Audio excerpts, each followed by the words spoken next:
Assalamu alaikum to all of my students. Hope you all are fine. In previous lecture, I discussed equality between saving and investment.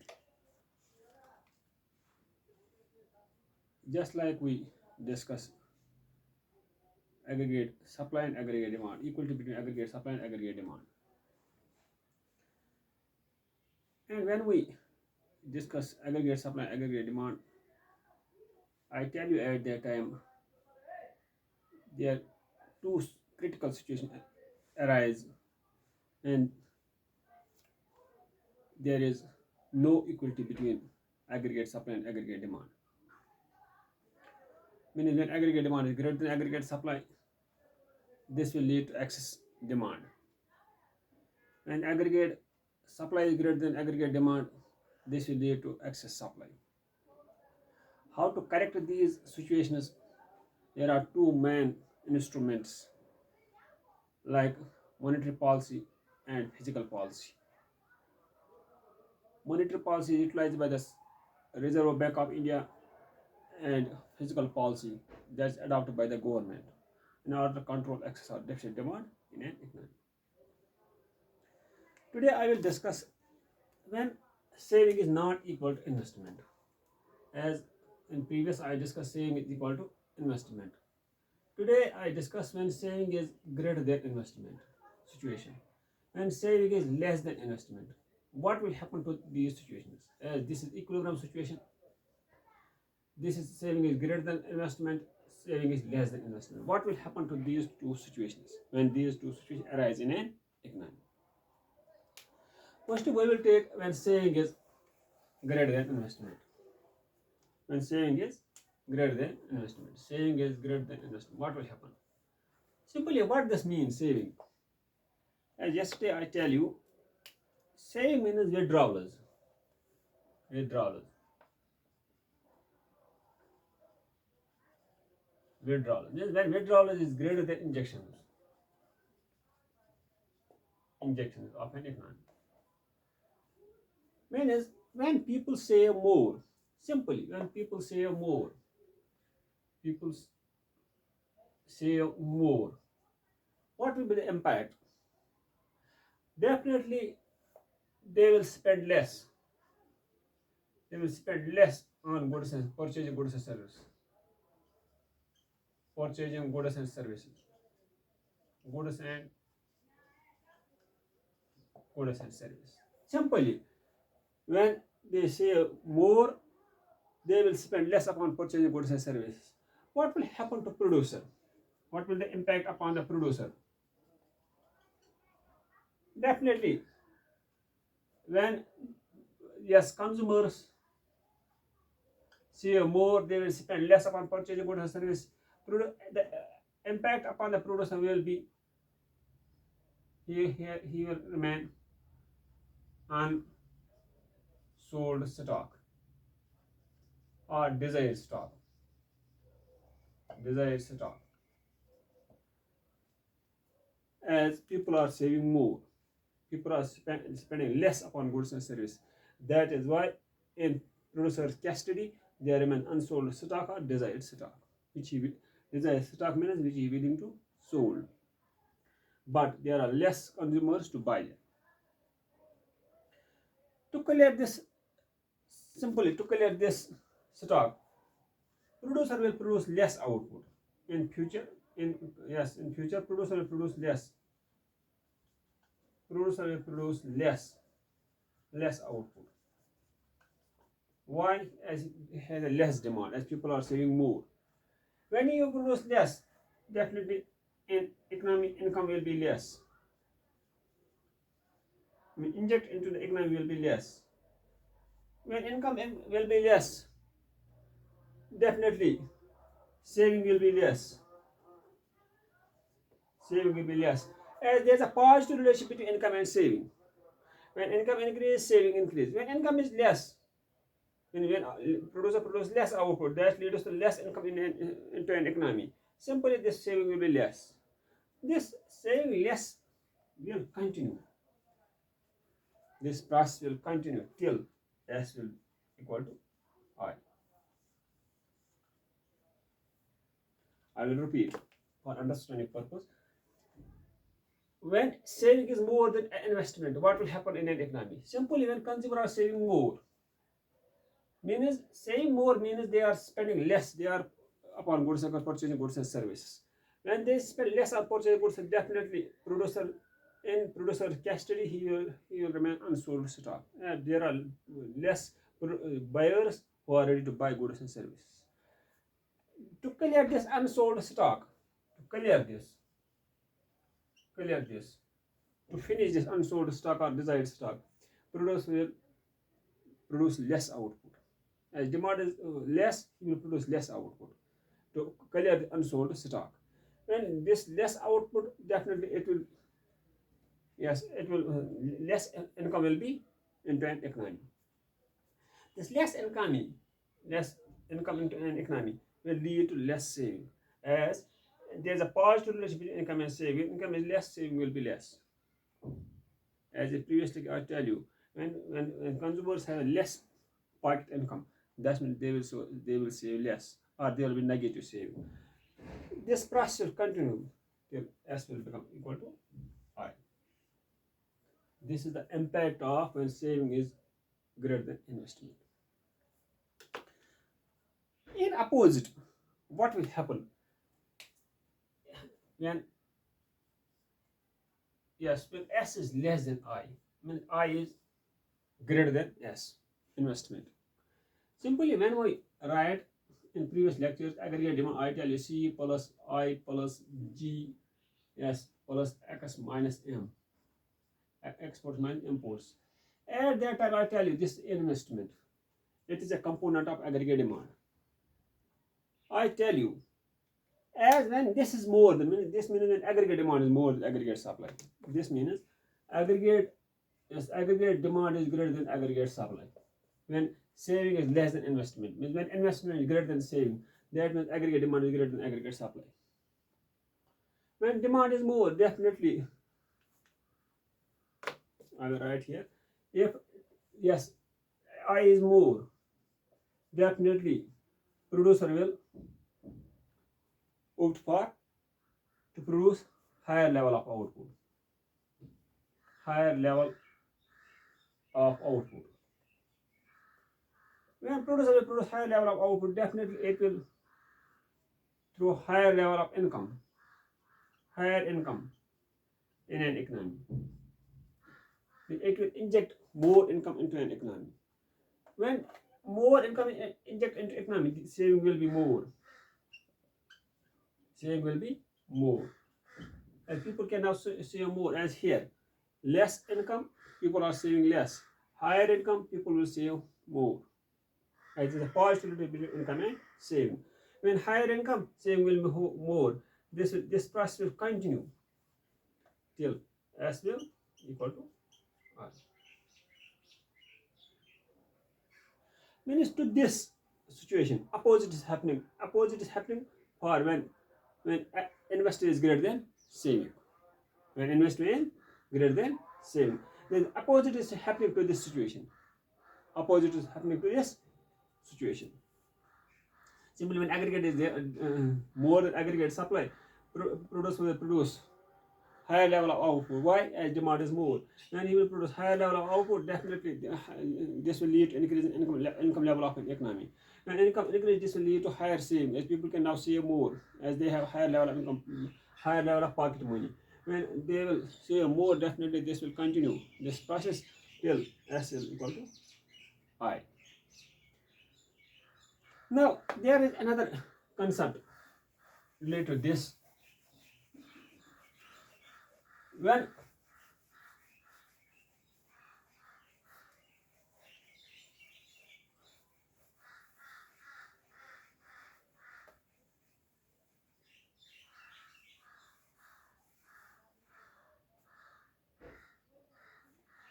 yes, there's another concept. What will the impact upon the equilibrium of C and I? C equal to I. What is the impact of injection and investment? injection and investment.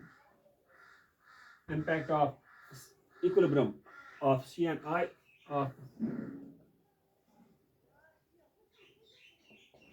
what will be the impact of C and yes, of injection and investment upon C and I. Injection, I tell you, this leads to expansion of an economy, like exports, yes, uh, like exports, consumption, expenditure, investment, and yes, this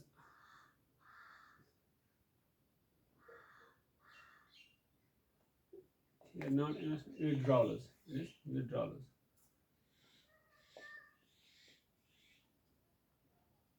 Withdrawals means imports, importers saving tax. Here is exports, investment, investment, consumption, expansion. Means when these increase injection, when these increase exports, investment, consumption, expansion, what will happen to equilibrium point of C and I? Similarly, when there is a withdrawal, what will happen to equilibrium point C and I? Simply, I will show with the help of diagram so that you can easily understand. This is X, this is Y, this is 0. This income curve,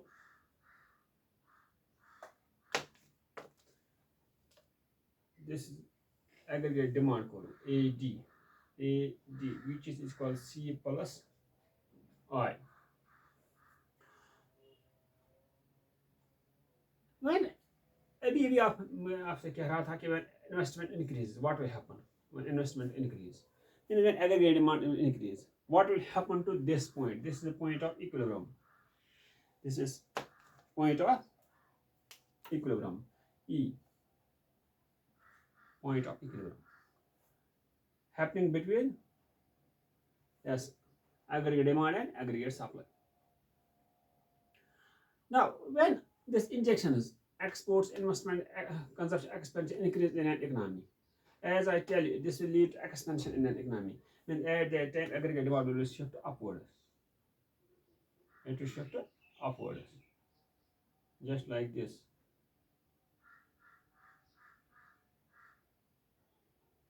Then aggregate demand will be equal to now C plus I plus change in I. Now aggregate, now investment has changed. This has created this gap from, here I will write, from E to, yes, E1. However, here it touches here, E1. Simply, when withdrawals, what is the impact of withdrawals? When imports, saving and taxes, these lead to decline in an economy. When it's decline in aggregate demand, when imports, saving and tax, government imposing tax, this will definitely lead to decline the purchasing power of the general public. When tax is imposed, definitely purchasing power of the public will fall. This fall in purchasing power of the public will lead to decline in demand. People will try to buy less goods and services as they have to pay tax, part of tax. This will lead to downward shift of the demand curve, just like this. Now aggregate demand will be equal to C plus I minus change in I. As change in I is withdrawal. Withdrawal will lead to decline in an economy.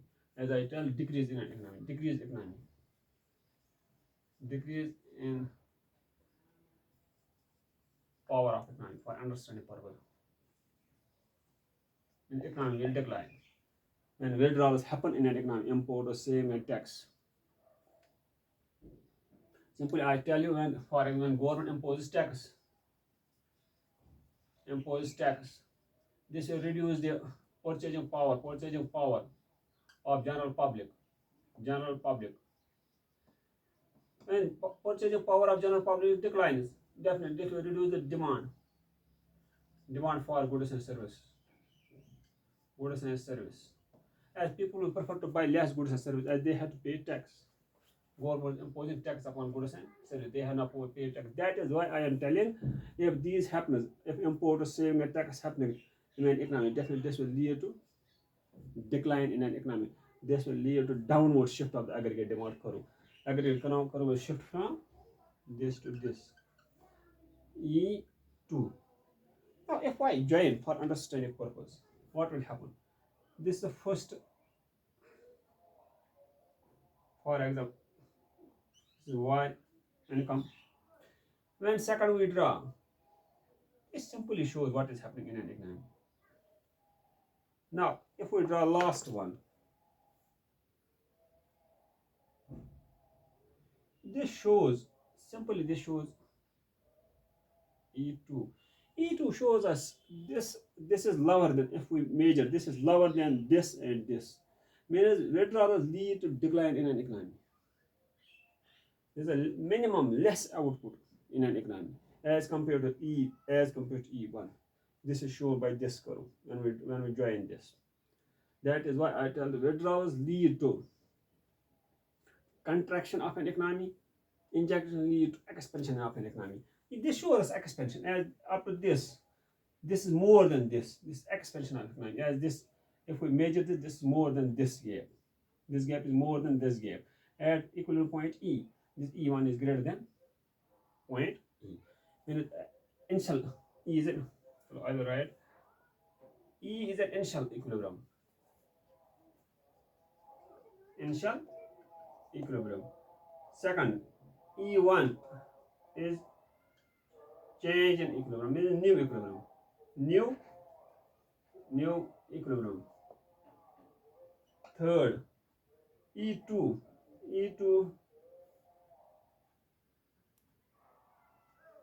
yes, also change in equilibrium. But we can easily write for understanding purpose, E1 is, चलो ऐसे भी हम लिख सकते हैं, so it will remain, we cannot now change it. Now what we understand from this in concluding line, injection means expansion of an economy, means these factors, exports, investment, consumption, expansion, these factors or these variables lead to upward shift of the demand curve, expansion of demand, upward demand curve. Withdrawals, imports, saving and tax, these factors will lead to downfall of the demand curve, downfall of that's E2, downfall of the demand curve. What is the impact? Maybe in one examination, there maybe they will put question, explain the impact of injection or withdrawals to an economy. Define full employment level of output and what are the impact of injections and withdrawals upon an economy. Definitely you have to write down, you have to draw a graph. First you have to write down what we call injection are the those variables, flow variables that lead to expansion of an economy. Imports and saving and tax, withdrawals, these are those factors, those variables that lead to decline or contraction of an economy. Then you can write down examples, imports, and these are examples. Then you have to draw the diagram. As per diagram, you have to write down few points. When this initial equilibrium, when withdrawals happen in an economy, if we write, for example, if injections happens in injections lead to upward shift of aggregate demand curve, means aggregate demand will equal to C plus I plus change in I. Similarly दूसरा आप लिख सकते हैं withdrawals lead to downfall